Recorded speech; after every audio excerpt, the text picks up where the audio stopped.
So I'm so sorry that this is late. It would have been up sooner had my first vlog recorded with sound and had I not felt like crap.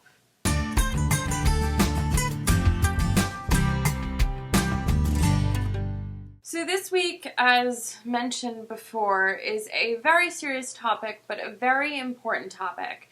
And it is about domestic violence, domestic abuse, and a lot of times when people say those words, they automatically think physical abuse. I know a lot of times that's what I default to as well. But there's so many other forms of abuse that are overlooked in relationships because it's not the physical sort of abuse that people sometimes think, oh, that's not really domestic abuse, or that's not really domestic violence because, no one's been hit, no one's been slapped, no one's been hurt.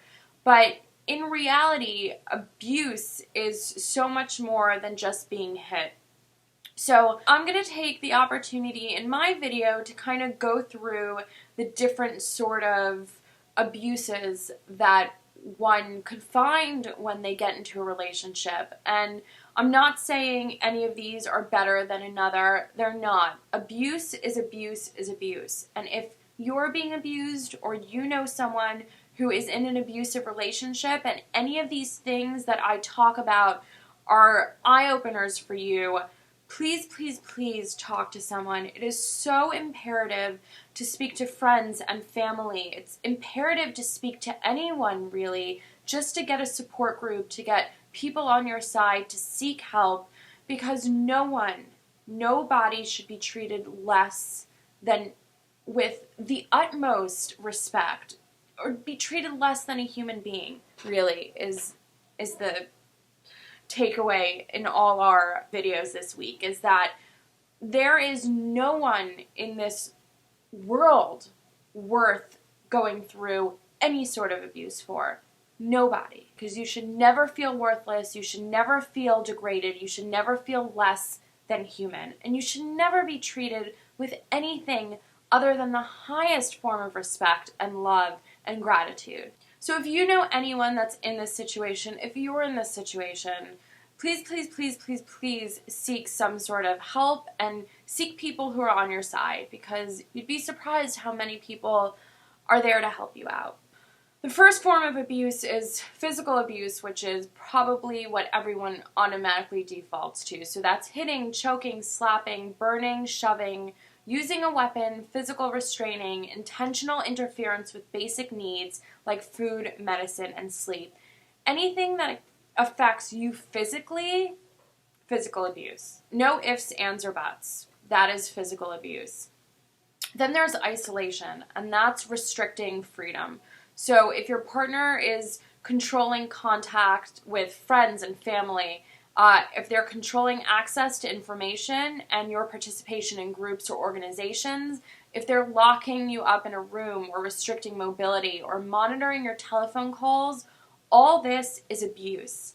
It's not that they want to spend 24/7 with you, and it's not that they care about you so much they want you all to themselves.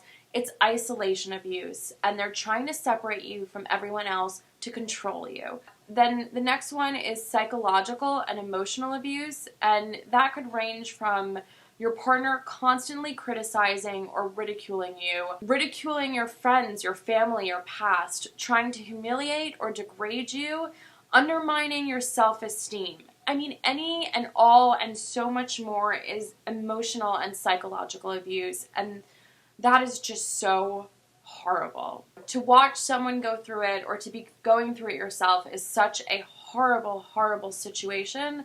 And, a lot of times people will shrug it off, but you can't. It's not healthy, and you need out, or that friend needs out. It's just, you gotta get out of it. You gotta get out of that situation. Then there's stalking and harassing behavior, which could be following you, turning up at your workplace or house, parking outside of wherever you are, repeated phone calls or emails. This is also not okay. This is not okay. Nothing about that is okay. And I know a lot of people brush it off as, oh, crazy, they're just crazy. It's still not okay. So if that's something that's happening to you, you should let someone know. Then there's threats and intimidation, and that's threatening to harm themselves, their partner, others, whether it's children, family, friends, pets, threatening to make reports to authorities that jeopardize child custody, immigration, or legal status, threatening to reveal sexual orientation to family, friends, neighbors, or employees. This is all abuse.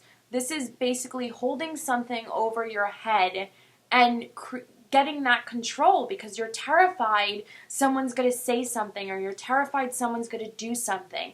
That's not okay.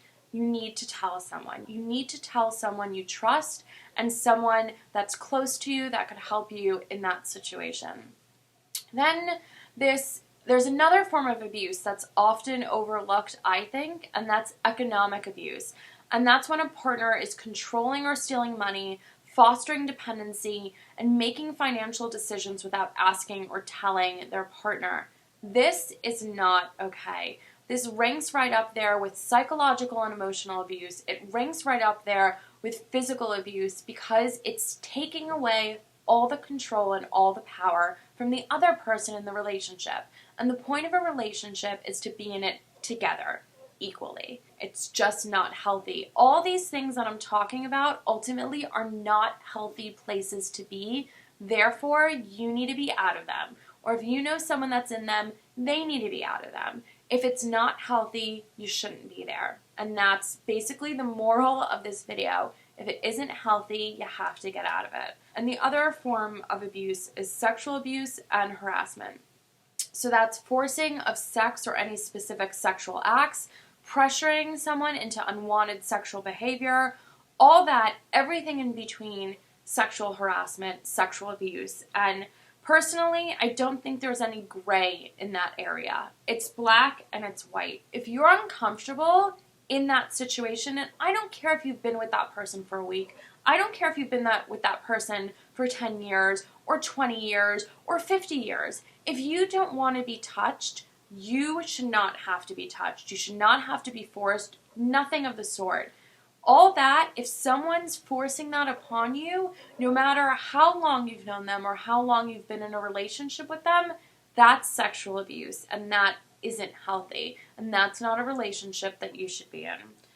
Then the last one is property destruction, and that's destroying mementos, breaking furniture or windows, throwing or smashing objects, or trashing clothes or other possessions. It's terrifying to be in a situation where someone loses it. And I mean loses it. Throws shit all over the place, absolutely freaks out. That's abuse. You're in a situation that's uncomfortable that you don't want to be in. So, and again, it's unhealthy. It's unhealthy to be in that sort of relationship. So I know Lori had posted a whole bunch of links, and I know I also did a Google search, and there's just not that many GLBTQ domestic violence, domestic abuse outlets or places to go to or places to call, but that doesn't mean you have to remain silent. Because we're people. We're people just like anyone else. So don't feel like you have to go to a specific GLBTQ helpline or any sort of help outlet, because honestly, when it comes down to it, a person who's being abused in a straight relationship is the same sort of person being abused in a GLBTQ sort of relationship. So much like Lori, I don't see a huge difference in it. If you're being abused, you're being abused, and it doesn't matter who's doing the abusing, whether it's someone of a different sex, someone of a same sex, whether it's your mother, your father, your sister, your brother, your aunt, your uncle. If you're being abused, you're being abused regardless. The whole point of this week is just to kind of bring to light that these things are out there and that no one ever should have to go through it. Talk, talk, talk. Never feel like you can't talk to someone, because that's the real problem, right? When you feel like you can't talk to someone. So if you're not talking to us, you better be talking to someone. And next week, we'll have a lighter topic, because I definitely feel after this week we need some butterflies and hugs and cupcakes and rainbows. So I'll get on that. So I will see you guys next week. Have a great week, and yeah, next week we'll be happier. Mwah. Bye, guys.